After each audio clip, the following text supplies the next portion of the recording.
Hello everybody, this is Harmon Hart. Today is the 14th of May and I'm working on the S-12 today. I got a few hours to work on it and I decided I was going to start mounting my BRS parachute, and I got a vertical launch parachute, a VLS, and it mounts on the top up here. And as I got to looking at this, I found that my keel tube up here was fairly corroded. And so I decided to go ahead and change it out. This is the old keel tube, and as you can see, just like that tail boom I showed y'all the other day, it's got corrosion setting in. And I called Rands, and Rands said that they don't anodize these and they sand them square. And so if the corrosion wasn't too bad, then I could go ahead and re-sand it and kind of polish it up and get rid of any of the corrosion pits.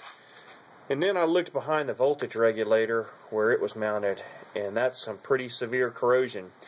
Now this is where the motor mounts down on this end, and the rear hole back there is where the wings mount in the back, where the trailing edge spar mounts.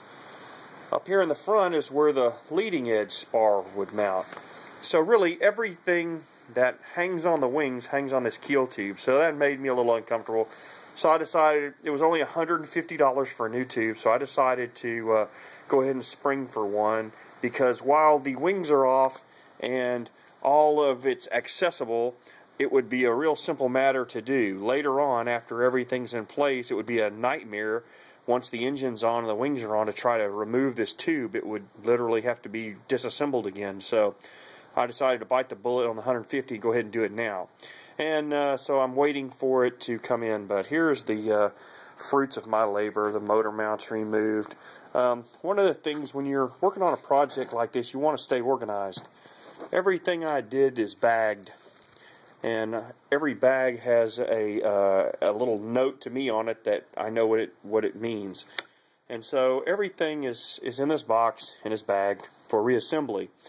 I ran across a few fasteners that were questionable, and I'm going to end up probably replacing those. But for the most part, the rest of the structure looked pretty good. There wasn't any big problems anywhere else. I'm going to have to fit the parachute later.